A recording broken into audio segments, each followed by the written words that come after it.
revenu après 4 mois sans compétition, tout sourire. Thibaut Pinot était présent sur le Tour du Limousin la semaine dernière, semble-t-il requinqué comme jamais. Croyez-vous au retour au plus haut niveau du coureur de la Groupama FDJ? C'est la question que l'on va se poser dans la première partie. Et puis bien sûr, on parlera de la Vuelta. On a déjà eu le droit à une semaine de compétition et pour l'instant, le leader s'appelle Primož Roglič, le Slovène, qui est plus que jamais en lice pour un 3e titre de suite sur la course espagnole. Et puis il y aura aussi bien sûr le quiz et les paris avec aujourd'hui une équipe au complète avec les deux Jérémy. Bonjour Monsieur Sakian, comment allez-vous? Hola todos, ça Hola va très todos. bien. Monsieur Pelletier est là, du coup l'autre Jérémy. Salut à tous, ça va très bien aussi. Et peut-être aussi Rémi Dos Santos, est-ce qu'il est là? Moi, pour l'instant, je suis là. Ah, Bonjour à tous. ça c'est une bonne nouvelle. Merci d'être avec nous les gars pour parler de Pinot et de la Vuelta. Et puis on va pas faire attendre nos auditeurs et on va tout de suite commencer par la première partie, c'est le départ.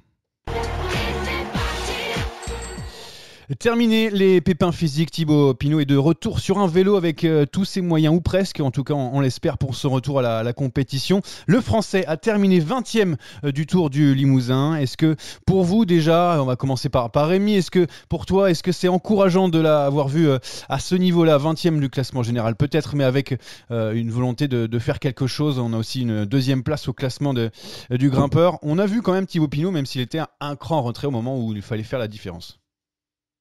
Ouais, un cran en retrait, tu l'as dit, mais en même temps, c'est normal, hein. On est quand même sur un coureur qui a été absent pendant 4 mois, donc évidemment qu'il manque la compétition et des jours de course dans les jambes. Mais c'est très, très encourageant, en effet, de l'avoir vu aussi autant offensif. Il a beaucoup tenté, ça n'a pas payé, mais c'est vraiment encourageant parce que si on se souvient, le dernier Tour des Alpes, juste avant le Giro, il faisait vraiment de la peine. Il avançait pas, il était incapable de se mêler à la lutte et dès que ça grimpait, il était lâché ou presque. Donc ça prouve que manifestement ça va mieux. Il faudra du temps pour qu'il soit à 100% physiquement, mais ça fait plaisir et ça donne envie pour la suite. Surtout moralement, on avait l'impression que ça allait beaucoup mieux. On y reviendra d'ailleurs plus tard sur les quelques déclarations de Thibaut Pinot qui a parlé longuement à la presse. D'abord, un petit tour de table entre vous trois pour savoir si oui ou non, c'est la question que l'on se pose dans ce débat. Est-ce qu'on croit à un retour au plus haut niveau? Rémi, du coup, tu peux enchaîner, oui ou non? Alors malheureusement non. Monsieur Pelletier, oui ou non? Bon, c'est un non. C'est un non. Monsieur Sakian?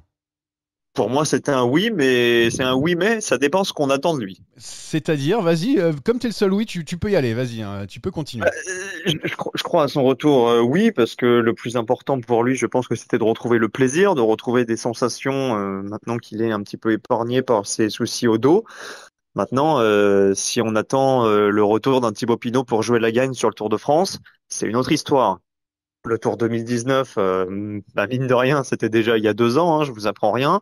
Depuis, on a vu arriver Pogačar, il y a Roglič qui est également à un niveau bien supérieur à ce qui a été le sien il y a 2 ans. Donc ce sera compliqué, à mon avis, de revenir jouer la gagne sur le Tour de France. Maintenant, essayer de briller sur des étapes du Tour de France ou des grands tours, essayer de briller sur des Paris-Nice, des Dauphinés, pourquoi pas essayer de retrouver aussi l'appétence et le goût des classiques, ça c'est possible. Maintenant, laissons-lui le temps, je pense que ça sera important et pour cette fin de saison, il faudra, à mon avis, il faudra pas attendre de Thibaut Pinot des exploits sur des courses du World Tour, mais bon, là il va enchaîner Tour du Jura, classique Grand Besançon, ce sera aussi un bon moyen pour lui d'essayer de rejouer la gagne. Ouais, c'est un petit oui alors pour toi parce que il y a quelques freins du coup, hein, parce que quand on parle notamment du haut niveau, on l'attend tout en haut, c'est ce qu'on espérait depuis le début de sa carrière. En attendant, j'ai 2 négatifs aussi derrière. Jérémy Pelletier, toi, c'était un non catégorique ou pas?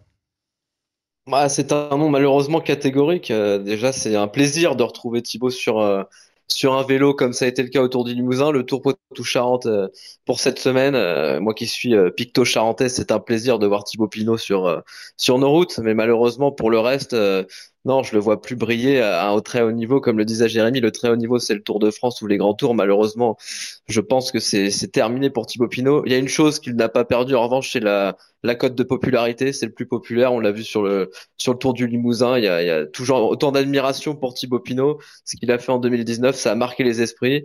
Malheureusement, c'est le passé et je pense que sur la fin de sa carrière, il brillera sur certains coups. et il fera plaisir à son public et ses nombreux supporters en France et même à travers le monde. Rémi, donc pas de victoire pour Thibaut Pinot dans un grand tour. Pour toi, c'est terminé aussi, il a laissé passer sa chance. Oui, Jérémy Saakian l'a bien dit, le Tour 2019, c'était il y a 2 ans et depuis, ses adversaires ont tous progressé, que ce soit Pogačar, Roglič, Bernal. Il y a aussi Evenepoel qui pointe le bout de son nez sur les grands tours. En plus, c'est des coureurs qui sont hyper entourés et qui ont des grosses armadas. Alors, Pogačar un petit peu moins, mais c'est un mutant, donc c'est toujours un peu différent. C'est pas vraiment le cas de Thibaut Pinot à la Groupama FDJ. Il a 31 ans, donc il a encore quelques années, certes, mais voilà, il se rapproche évidemment de plus en plus de la fin et j'ai peur que malheureusement, oui, un grand tour, ce soit compliqué. Alors, ça ne veut pas dire qu'il brillera pas au plus haut niveau, hein. Je pense que sur des courses d'un jour, il pourrait encore tirer son épingle du jeu. Par exemple, un Tour de Lombardie, pourquoi pas, comme il l'a déjà fait. Ou aller chercher des étapes hein, sur des grands tours. Je pense que ça va plus être un coureur maintenant d'une journée que de classement général. Donc, Bon, finalement, Il y c'est a presque un un oui objectif pour qu'il Rémi. peut. Finalement, c'est quasiment un oui. Ouais, mais je trouve on est d'accord. Peut-être que vous voyez un Thibaut Pinot en jaune sur le Tour de France qui va gagner une étape, qui prend le maillot jaune, ce serait déjà superbe pour lui. Ce serait pas forcément un retour au plus haut niveau pour aller décrocher le Tour de France qu'on lui prédisait il y a quelques années. Mais le voir en jaune sur le Tour, ce serait superbe. ouais, de toute façon, vous ne croyez plus à mon Thibaut là. Vous êtes en train de me miner le moral, moi qui adore Thibaut Pinot. En tout cas, j'espère que vous allez bien vous tromper pour lui parce qu'il mérite en tout cas d'aller pourquoi pas décrocher les sommets. En attendant, eh ben lui aussi, il espère parce qu'on l'a entendu dans les médias. Il a longtemps parlé à plusieurs confrères avant la course, pendant la course. On avait l'impression de retrouver un Thibaut Pinot qui avait le sourire. Il avait retrouvé le goût du vélo et c'est ce qu'il a dit. Il avait l'impression de retourner un peu comme si c'était un néo-pro. Mais on a l'impression souvent qu'il avait dit ça aussi après le Tour de France 2019 quand il est revenu, etc. Est-ce que ces paroles comme ça, on l'a pas beaucoup entendu dans sa bouche. On n'a pas l'impression de revenir, mais toujours au même niveau à chaque fois et après ça repart. Je sais pas ce que vous en pensez. Peut-être Monsieur Sakian d'abord. Oui, non, mais là, malheureusement pour lui, c'est vrai que les conséquences de sa chute sur le Tour de France l'année dernière, bon, ben, on est obligé de mettre ça comme une circonstance atténuante parce qu'il faut pas oublier le niveau qu'il avait sur le Dauphiné juste avant le Tour de France 2020. Il était capable quasiment de suivre Roglic. En tout cas, c'était le plus fort des autres. Donc, je crois pas que ce soit un problème de discours. Moi, je pense qu'il est totalement transparent par rapport à ses pépins physiques. Je pense qu'il a aussi beaucoup bossé pour revenir. Maintenant, on va pas le juger sur cette course de reprise. Et s'il redevient compétitif, comme l'a dit Rémi, sur les classiques World Tour, pour aller chercher des étapes, comme l'a dit Jérémy Pelletier, pourquoi pas pour essayer d'aller porter le maillot jaune, je pense que ce sera déjà une belle rédemption. Donc, pour moi, non, il y a pas, c'est pas un problème de discours, c'est pas un problème de malédiction non plus. Ça reviendra. La chance, elle finit toujours par tourner. Et je pense en tout cas que Thibaut Pinot a fait ce qu'il fallait faire pour revenir au plus haut niveau. Ça sert à rien de forcer quand on n'est pas bien. Il vaut mieux s'écarter, prendre le temps de revenir correctement. Vous y croyez, vous, En tout cas, Jérémy, ou Rémi, ouais, à ce discours? le discours, on en a parlé en début de saison. Marc Madieu en parlait en pré-saison lors de la présentation de la groupe Mava FDJ sur Thibaut Pinot et tout ce qui a pu être raconté sur ces histoires de mental. Bon, Thibaut Pinot, il était à 2 doigts il se livre. C'est un coureur qui a besoin de parler, de montrer ses sentiments. Il était quasiment à 2 doigts d'arrêter si on l'entendait parler, de tout lâcher. Finalement, on le revoit sur un vélo, c'est déjà superbe. Et voilà, je pense qu'il va aller, il va faire 2, 3 belles années. Malheureusement, le plus grand de sa carrière est certainement derrière lui. J'espère me tromper pour lui, évidemment, mais je pense que ses plus belles années sont derrière lui, ses plus beaux résultats. Maintenant, se faire plaisir, je pense que ce sera déjà très très bien. Et justement, cette question, on a toujours parlé du mental de Thibaut Pinot qui était défaillant, tout ça. Comme tu le dis, Jérémy, se faire plaisir et se dire que maintenant que ses pépins physiques sont derrière lui, se lâcher et ne plus vraiment calculer. Et pourquoi pas, du coup, ça peut être pourquoi pas un coup de pouce pour lui pour aborder les grands rendez-vous et pourquoi pas créer une surprise aussi. Ça reste un formidable grimpeur. Je pense que ce sera pas suffisant pour gagner un grand tour, évidemment, mais pourquoi pas? Si les planètes s'alignent et que il y va sans calculer, pourquoi pas? C'est quoi une belle fin de carrière pour Thibaut Pinot, pour vous, maintenant qu'il lui reste encore notamment 2 ans de contrat? Je crois que le sien se termine avec la Groupama FDJ en 2023, si je m'abuse. Après, il peut peut-être continuer, hein, j'en sais rien du tout. Déjà, au moins aller jusque-là. Mais sur ces 2 prochaines années, du coup, qu'est-ce que vous attendez de Thibaut Pinot? Peut-être pas attendre, mais qu'est-ce qui fait que pour vous, c'est une bonne fin de carrière de Thibaut Pinot, Monsieur Sakian d'abord? Ah bah, en termes de palmarès pur, je pense que s'il vient à gagner une nouvelle grande classique, pas forcément un monument, hein, mais une belle classique du type, je sais pas, un Amstel Gold Race, ou même si ça correspond pas forcément à ses capacités, mais enfin une belle classique au moins World Tour, une Bretagne classique, une classique au Québec, je sais pas ce qu'il pourrait viser, ce serait déjà une belle chose. Venir sur le Tour de France aussi, regoûter au bain de foule dont il aura certainement droit. Comme l'a dit Jérémy, il l'a rappelé, ça reste une grande figure pour le public français, même si en termes de cote de popularité, il est peut-être un peu en dessous de Julien Lafilippe. Et puis regoûter aussi aux joies de la victoire sur le Tour. Je pense que ça, c'est le plus important. Aller chercher une étape avec un maillot à pois, un maillot jaune porté sur quelques jours, ça serait un plus. Mais vraiment une victoire d'étape, une classique, ce serait une belle fin de carrière. On dit fin de carrière, il a que 31 ans, hein, donc il Bien lui sûr. reste potentiellement encore 4-5 ans devant lui. Il a que 2 ans de contrat, mais on sait que le contrat, il peut être renouvelé facilement si les résultats arrivent. Et pour vous, alors Rémi, d'abord, c'est quoi pour toi une belle fin de carrière pour Thibaut Pinot? Des victoires, ouais, des victoires de prestige, comme l'a dit Jérémy, une classique ou pas, hein, enfin classique ou monument. Euh, mais vraiment, ouais, des victoires. Moi, je mettrais plus des victoires sur les grands tours, des victoires d'étape, un maillot distinctif, que ce soit sur le Tour de France ou sur un autre grand tour, hein. Il a brillé sur le Giro et la Vuelta. Euh, Pourquoi je mettrais plus des victoires d'étape ou des maillots sur un grand tour? Parce que c'était quand même, on va dire, entre guillemets, hein, je vais mettre des gros guillemets là, le point noir de sa carrière, c'est là où il était attendu, c'est là où malheureusement il a pêché par malchance, par blessure, par défaillance tout court. Enfin, il lui est arrivé plein de problèmes, surtout sur le Tour de France. Et s'il arrivait à terminer sa carrière en gagnant, je sais pas moi, 2 ou 3 fois encore sur le Tour ou un autre grand tour, il pourrait refermer ce livre de sa carrière avec je pense, le la certitude qu'il a fait son job. Et pour toi, Pelletier, c'est Ouais, plutôt difficile de un Tour de rajouter des choses Limousin? par rapport à ce que disent Jérémy et Rémi. Je crois Ils sont que talentueux tout est aussi, dit. hein. Ouais, Ouais.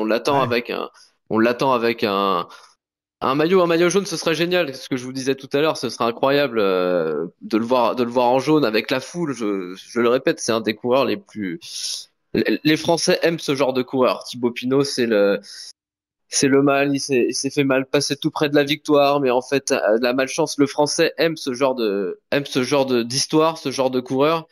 Et oui, si sur le tour, il arrive à refaire lever les foules, ouais, ce serait génial. Après, il y a un autre domaine dans lequel j'aimerais le voir un peu plus tard, c'est peut-être dans la transmission, peut-être être au service, d'un plus jeune, transmettre tout son savoir sur pas mal de domaines. Là, ça pourrait être aussi une nouvelle carte et intéressant.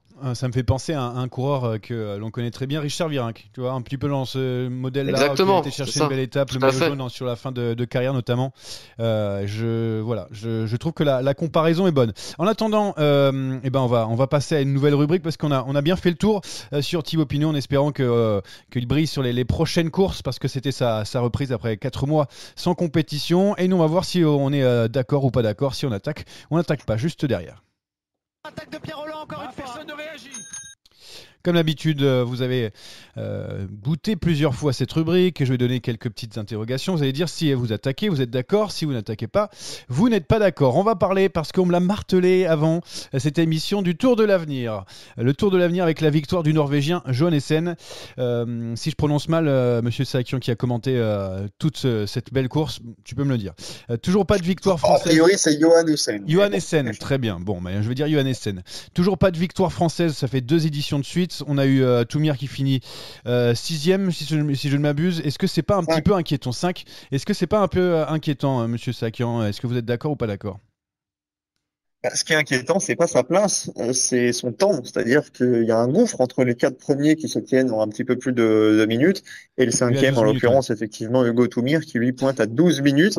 Alors, ce qui est rassurant pour lui, c'est qu'il a quand même réalisé une très belle dernière étape après 9 jours de course sur l'étape Rennes, hein, qui empruntait les routes de l'Iseran et du Petit Saint-Bernard.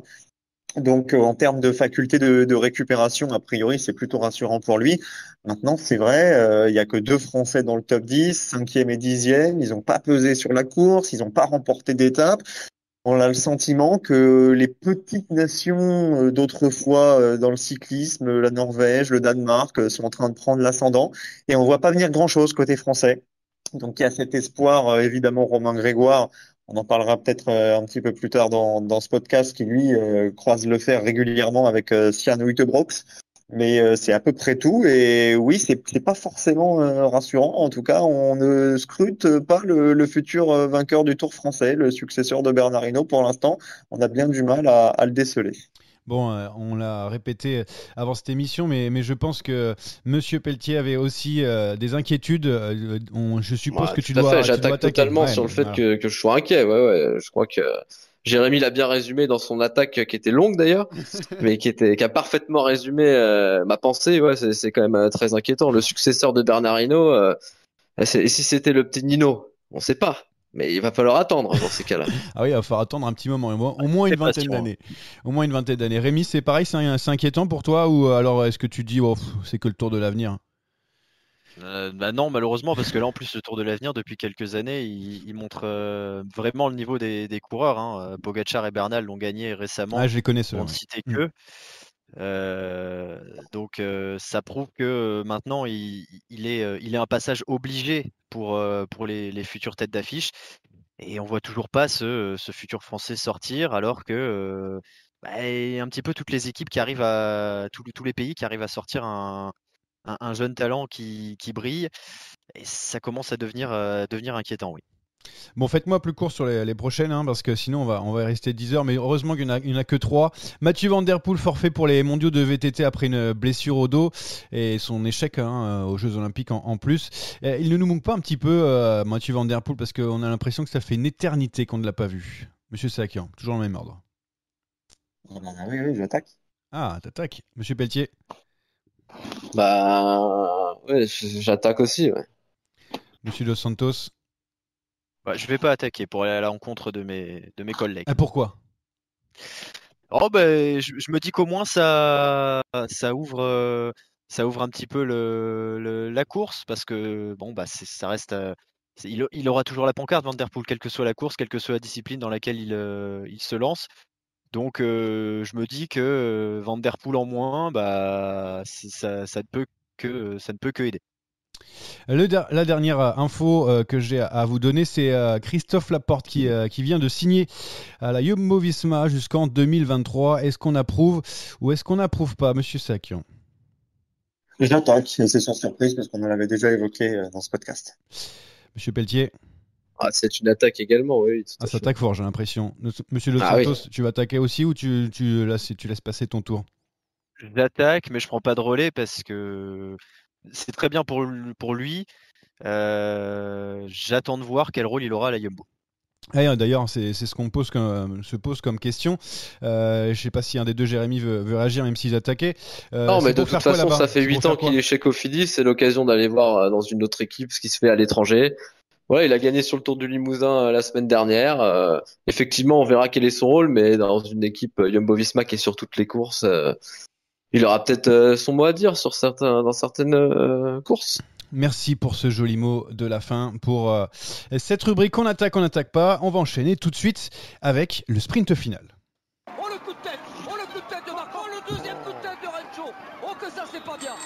Première semaine de la Vuelta qui s'est terminée ce lundi avec la journée de repos. Primoz Roglic est toujours au top avec le maillot rouge sur les épaules. Il y a un peu moins de 30 secondes d'avance sur son principal adversaire jusque-là, Enric Mas. Les autres sont loin derrière, déjà repoussés à plus d'une minute. Bon, même si l'avance est encore un peu faible, 30 secondes c'est pas assez pour être sûr de gagner un grand tour, surtout après une semaine. Mais Roglic, est-ce qu'on n'a pas l'impression qu'il est un petit peu intouchable sur cette Vuelta? Je ne sais pas qui veut commencer à en débattre. Bah, c'est le double tenant du titre déjà, donc forcément c'était le favori au départ. Il sort d'un Tour de France qui l'a pas épuisé, hein, parce qu'il s'est retiré très vite. On a vu qu'il avait retrouvé ses jambes sur les Jeux Olympiques de chrono. Donc oui, c'est le patron. A priori, c'est lui qui devrait gagner si on suit cette logique-là. Maintenant, il y a un Enric Mas qui, c'est vrai, a de très bonnes jambes. Il a perdu Valverde, mais il a toujours Miguel Ángel Lopez à ses côtés. La dernière semaine sera relativement montagneuse. Donc, on peut encore essayer de préserver un mince suspense. Le seul problème, ça on l'a évoqué déjà depuis de nombreuses semaines, c'est ce dernier chrono à Saint-Jacques-de-Compostelle, 33 bornes, et là, bah, Mm. forcément, ça donne une certaine marge de manœuvre à Roglic. Est-ce que quelqu'un va dire Ouais, qu'il n'est pas intouchable, que Roglic ne va pas aller remporter cette troisième Vuelta de suite? Et je ne parle pas de chute, sauf attention. un, sauf incident, voilà, tu viens de le dire, sauf incident, voilà, peut-être. Il faut voir derrière, il y a Enric Mas et Lopez d'un côté, Adam Yates et Egan Bernal de l'autre, même s'ils sont un peu plus loin. Faut voir comment, va falloir faire des choix dans ces équipes si on veut gagner la Vuelta, va falloir tenter des coups. Sans ça, je vois pas qui pourra battre Primoz Roglic, sauf incident, encore une fois. Enric Mas, du coup, et la Movistar, parce qu'on a aussi cette deuxième cartouche, Miguel Angel Lopez, qui est troisième au général. C'est peut-être là l'équipe qui peut embêter Primoz Roglic, qui a l'air de contrôler, comme souvent d'ailleurs, sur les grands tours. Rémi, je sais pas ce que tu en penses, mais en voyant cette Movistar qui a malheureusement perdu Alejandro Valverde, on a tous versé notre larme, mais c'est l'équipe, en tout cas, qui peut bousculer la hiérarchie établie face à un Roglic qui, tout simplement, comme je le disais, en contrôle. Ouais, la Movistar, elle fait pour l'instant une Vuelta presque parfaite. C'est-à-dire que quand Valverde tombe, il est quatrième juste derrière Lopez et Mas, hein, on le rappelle. Et surtout, il tombe alors qu'il part à l'attaque. Et tactiquement, c'était très bien joué. On raille souvent la Movistar à longueur d'année, à longueur de course. On se demande toujours ce qu'ils font. Ils font souvent n'importe quoi. Là, pour le coup, ils ont très bien géré pour l'instant ces 9 premières étapes. Mas a l'air d'être en très grande forme. Lopez va beaucoup mieux parce que son Tour de France était fantomatique. Et du coup, ces deux cartouches qui sont là sur le podium, pardon, évidemment que ça peut jouer. Maintenant, pour l'instant, Roglic, il est quand même relativement tranquille. Il n'est pas aidé tant que ça pour le moment en plus. C'est ce qui est un peu embêtant pour ses adversaires. J'ai envie de voir aussi ce que peut faire la Bahreïn. La Bahreïn, ils sont 4 dans le top 16. Landa est d'ailleurs le dernier de ces 4. Caruso vient de gagner son étape à Belefique. Il y a moyen avec cette équipe qui, on sait, peut toujours partir dans tous les sens, peut-être essayer de faire exploser la course. Ouais, Il Jack faudra Haig, mettre de la folie de toute façon pour renverser Primoz Roglic. Il va falloir mettre de la folie dans cette Volta. Sinon, là, il est dans un fauteuil. Effectivement, il est pas super bien entouré. Hier, on n'a pas trop compris la tactique avec Sepkus. C'est lui qui a bouché le trou tout seul. Voilà, il n'a pas été tant inquiété que ça, hein. Jack Haig, il a bien une tête de Hugh Carty de 2021 parce qu'il est tout près du podium. L'Australien, on le connaît très peu, notamment au niveau des grands tours, même si cette année il a été très bon. Il a malheureusement chuté sur le Tour de France. Je vais demander un expert de la Bahreïn, Monsieur Sakian, Jack Haig. On l'aime bien ou on l'aime pas? Non, mais nous, on aime tout le monde, hein. On va pas faire de Surtout la discrimination. Bahreïn. C'est vrai qu'on a souligné parfois les performances étonnantes de cette Bahreïn. Maintenant, c'est vrai que Jack Haig, bah, il a pas pu s'exprimer sur le Tour de France alors qu'il était bien parti, hein. Je rappelle quand même quatrième à Landerneau et dixième à Mur de Bretagne. Je rappelle aussi sa cinquième place sur le Critérium du Dauphiné. Maintenant, là, il est quatrième derrière trois excellents coureurs de grand tour et je pense tout simplement qu'il est à sa place. Donc, faut pas mettre la charrue avant les bœufs. Jack Haig, il est encore jeune, hein, il a 27 ans, il a le temps encore de se développer pour venir lutter avec les cadors. Eh bien, on a aussi une grosse déception parce qu'on attendait beaucoup d'une équipe britannique que je vais nommer Ineos, avec notamment Bernal dans les rangs, Yates, Adam hein, qui est là, Carapaz. Mais alors, on a l'impression qu'ils sont pas vraiment dans le coup. Bernal a craqué à de nombreuses reprises. Adam Yates a perdu un petit peu de temps au début et finalement, on a l'impression que c'est lui le plus fort. Et Carapaz est totalement écroulé lors de la dernière étape de montagne. C'est surprenant de voir Ineos à ce niveau et surtout un Egan Bernal qui, on le rappelle, a gagné le Giro. On s'attendait même à un duel avec Primoz Roglic. Le duel, pour l'instant, il n'existe pas du tout. L'Ineos, pour moi, elle est dans la continuité de son été, hein, son Tour de France. Il n'est pas réussi, hein. Carapaz fait 3, mais Il s'est vraiment beaucoup battu et vraiment seul d'ailleurs. Ineos est passé à travers son Tour de France sans gagner une étape. Pour l'instant, c'est un peu pareil. Et Carapace d'ailleurs, c'est celui qui réussit le moins parce que je pense qu'il en a plein les chaussettes. Je m'attendais à mieux de sa part, mais il a l'air cramé. Bernal et Yates, bon bah limite la casse, mais ils sont loin, ils jouent pas du tout la victoire actuellement. Ils sont pas très loin du podium, c'est pas suffisant pour Ineos. Va falloir réagir. Alors, je sais pas, est-ce que tactiquement il y a quelque chose qui va pas? Est-ce que les jambes ne tournent pas tout simplement? Mais on est loin de l'équipe Ineos qui a dominé le Giro avec Bernal et qui surtout a vampirisé les podiums des courses par étape, des courses d'une semaine en World Tour. Peut-être que l'un de tes partenaires peut te répondre. Est-ce que c'est un problème tactique, un problème de jambes? Je sais pas si vous avez vu autre En fait, chose. ils alignaient beaucoup de candidats. On avait parlé dans le podcast précédent sur comment va faire cette équipe Ineos avec Yates, avec Bernal, avec Carapaz. Eh ben en fait, hier on l'a vu, Adam Yates semble plus fort aujourd'hui sur cette fin de semaine. Bernal était un peu à la traîne, il avait un peu pardonnez-moi l'expression, le cul entre deux chaises. Carapaz est là, mais sans être là, et peut-être qu'il arrivera à donner un coup de main sur la fin, mais sinon c'est un fantôme. Pidcock, on ne sait pas trop ce qu'il fait sur cette Vuelta, si ce n'est prendre un peu de caisse. Voilà, on a vu Sivakov dans une échappée pour aller tenter d'aller prendre une étape. Sinon, bah non, on est loin de cette équipe, de cette armada qui avait dominé les grands tours ces dernières années. Après, voilà, il reste 2 semaines. C'est un peu de folie, je le répète encore une fois, c'est ça qui peut faire basculer cette Vuelta, c'est un peu de folie et avec l'équipe qu'ils ont et les talents individuels qu'ils ont, ils peuvent renverser ce tour. Un peu de folie, c'est aussi ce qu'on espère du côté des Français dans les 2 semaines qui viennent, parce qu'on a eu l'éclaircie Kenny Elissonde qui a été maillot rouge une journée sur la Vuelta, mais on a eu un Bardet qui a chuté, qui a perdu beaucoup de temps et qui a ensuite essayé, mais on a l'impression qu'il n'est pas encore à 100%. Guillaume Martin, je ne l'ai pas encore vu depuis le début de cette Vuelta, ou très peu. Et Arnaud Démare, lui, n'y arrive pas, hein. Une deuxième place sur un sprint, mais après, il n'arrive pas du tout à frotter. Et dès qu'il est enfermé, il n'existe plus face à Jacobsen et Philipsen. Voilà, il y a des choses à faire avec des coureurs, là, comme je le cite, qui sont quand même des coureurs talentueux côté français, mais on a l'impression que, je sais pas, sur cette Vuelta, il manque un petit quelque chose. Je sais pas ce que vous en pensez. Il manque un petit quelque chose, pas que sur cette Vuelta, hein, depuis le début de la saison, à part Julien Alaphilippe, éventuellement David Gaudu sur le Tour du Pays Basque et sur Liège, il n'y a aucun Français qui est capable de se battre à la régulière pour la victoire sur des épreuves World Tour. Alors de temps en temps, il y a une éclaircie via une étape, comme ça peut être le cas avec Victor Lafay sur le Tour d'Italie, comme c'est régulièrement le cas aussi sur les routes de la Vuelta. Mais pour moi, il n'y a aucune surprise. Alors la seule vraie déception, c'est Arnaud Démare. Mais on le savait au vu de sa saison qu'il ne voulait pas sur la Vuelta avec la grosse pancarte de favori pour les sprints.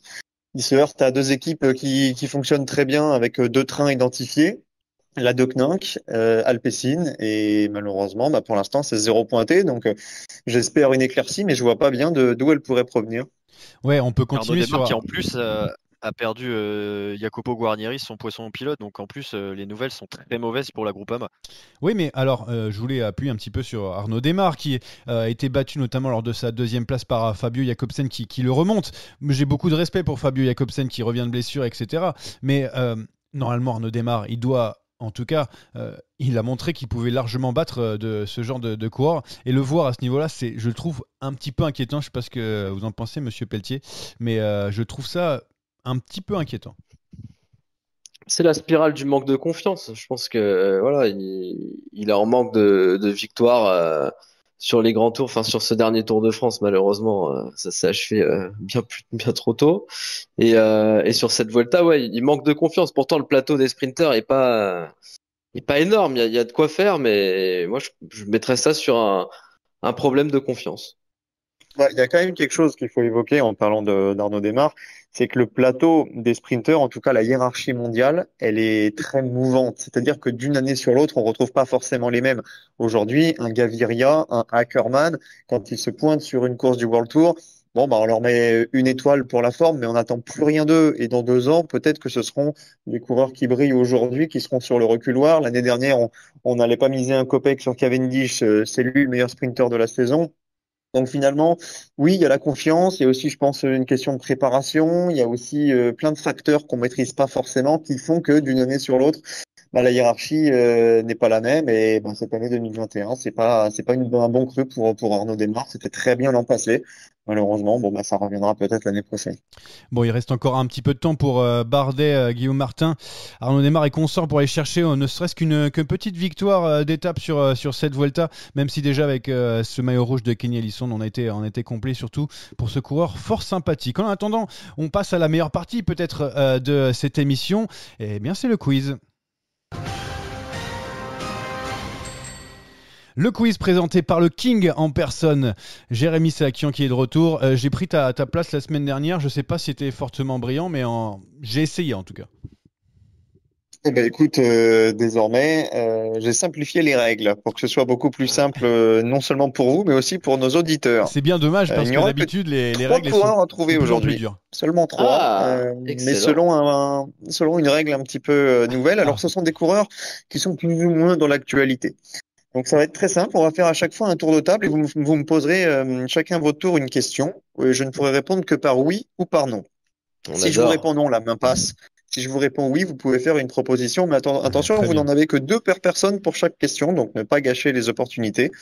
Et bah, au fur et à mesure, évidemment, des indices, on se rapprochera du premier coureur. Le premier qui gagne sera qualifié pour la finale. Et le deuxième match, évidemment, donnera le deuxième ticket. Ah, d'accord. Allez, Rémi, Très bien. Alors, est-ce qu'il est français? il n'est pas français, non. Qui... Johan, Ah, je suis européen. européen, oui. Jérémy, Est-ce que je cours dans une équipe française? non. La main passe à Rémi. Est-ce que j'ai gagné ces 2 dernières semaines? Oui. Tu peux faire une proposition si tu le souhaites, sinon la main passe à Johan. Je vais laisser pour l'instant. Est-ce que je suis sur la Vuelta? Non. Hmm. Jérémy, Est-ce est-ce que je me suis illustré aux Jeux Olympiques? est-ce que je me suis illustré Est-ce aux que Jeux j'ai ga- Olympiques? est-ce que j'ai eu une médaille aux Jeux Olympiques? La réponse est oui. Ah, Proposition ou est-ce qu'on fait jouer Rémi? ah non, je vais laisser jouer Rémi. Mais Rémi. Euh, Est-ce que j'ai été médaillé sur route? Non. Johan. Ah, c'est différent là. Très bien.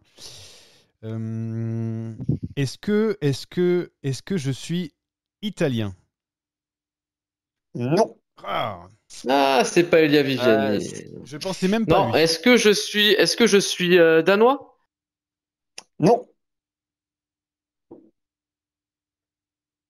Rémi. euh, Est-ce que je suis britannique?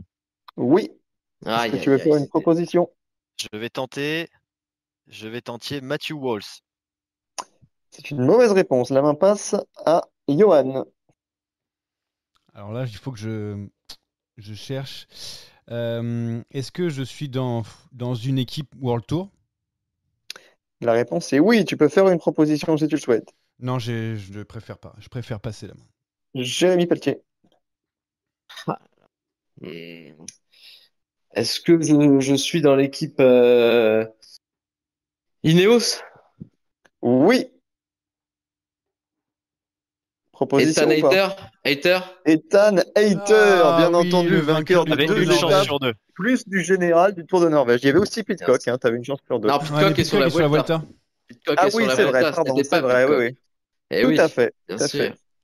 Bien joué. Bien joué de la part de Jérémy. Donc tu gagnes ton ticket pour la finale, tu participes pas à la prochaine devinette. Très bien. Il ne va donc concerner que Johan et Rémi. On s'était arrêté à Jérémy, donc c'est à toi Rémi. Eh bien, est-ce que je suis français? Non, Européen? oui, Équipe World Tour? oui, Actuellement sur la Vuelta? oui,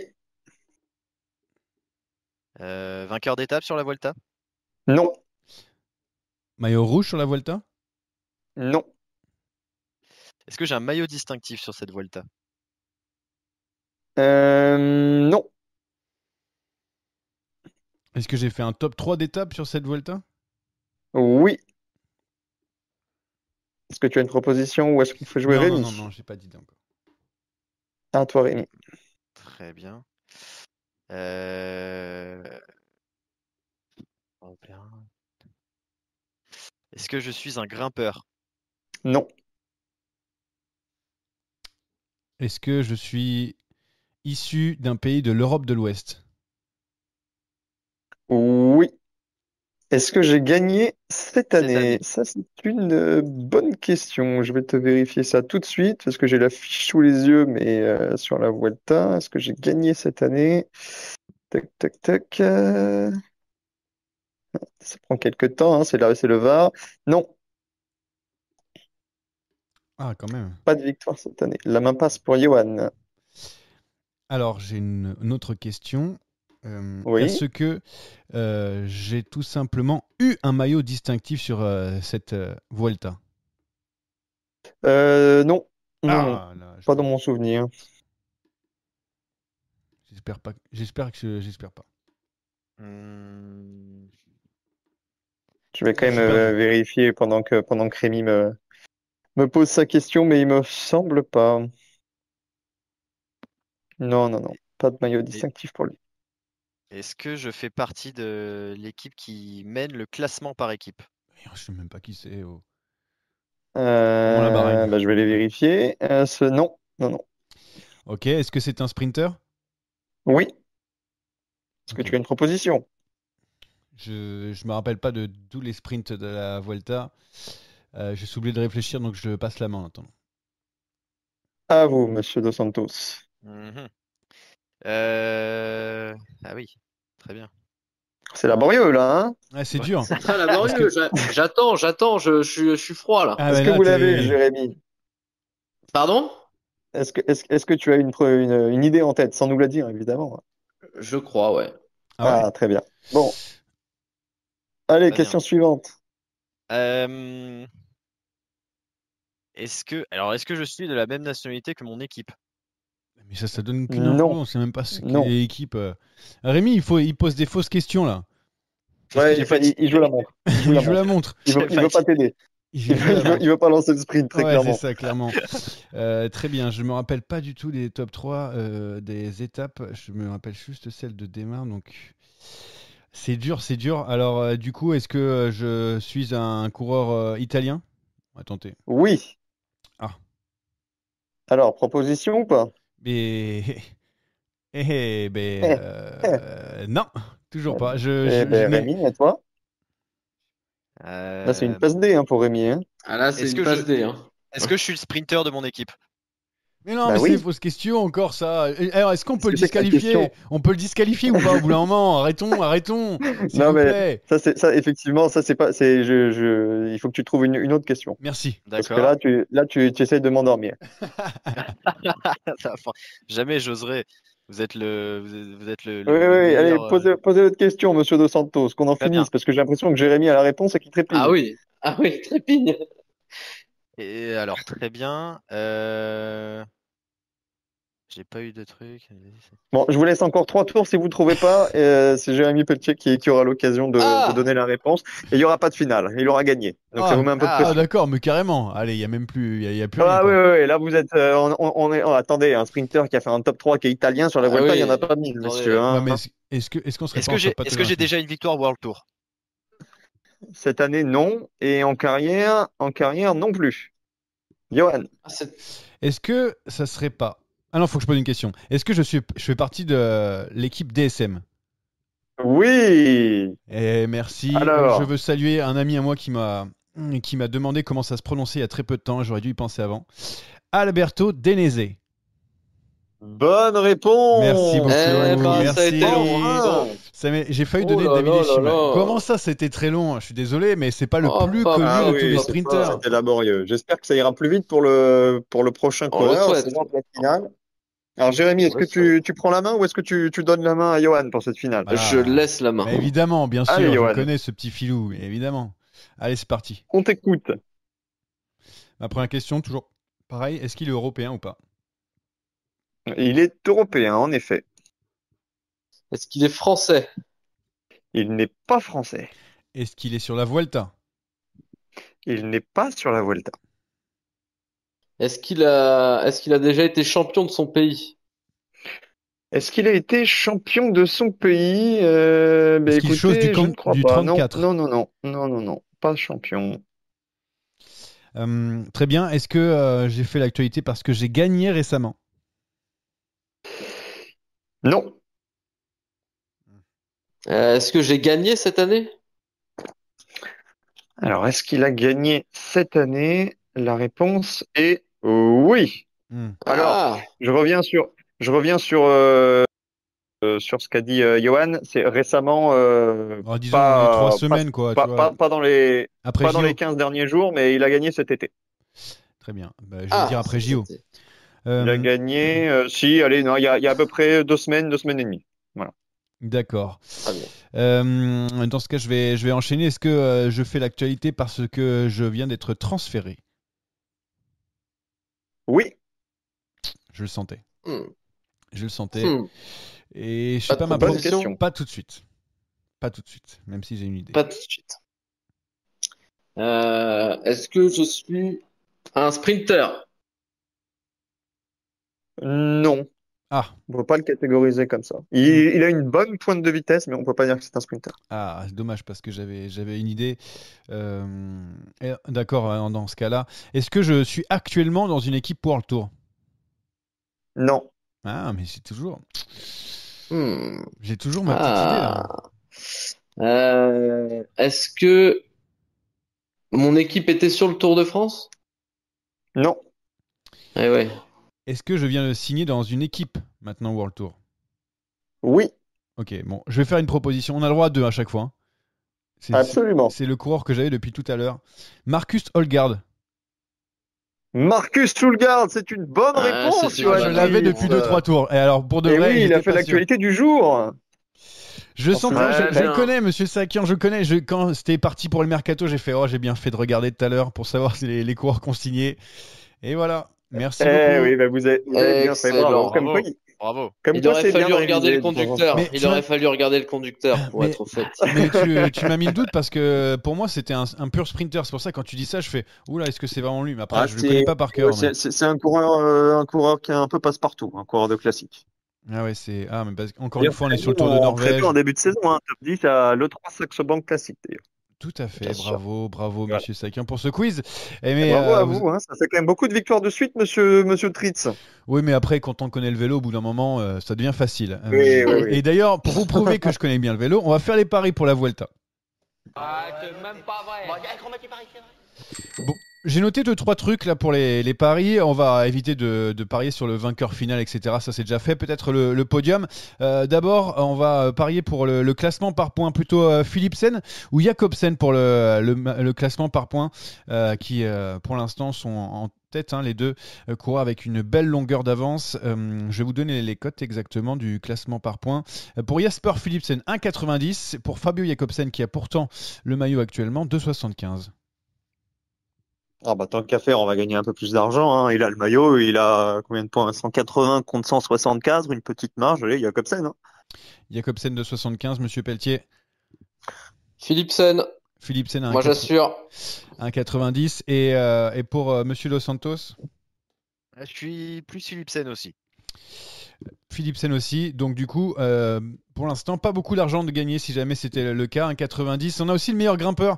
Alors moi, j'ai misé sur celui qui est favori, je crois, depuis quelques temps. C'est Romain Bardet. Je le trouve vraiment en capacité d'aller chercher ce maillot. Mais il y a aussi derrière Damiano Caruso à 5, Primoz Roglic à 9, Geoffrey Bouchard qui a déjà eu le maillot sur la Vuelta, s'il a déjà eu, en plus je crois, Geoffrey Bouchard est à 15, Marc Padoun à 15 et Storer à 20, etc. Puis après on a Carapaz, Kuss, Landa. Vous misez plutôt sur qui? Sur ce maillot de meilleur grimpeur?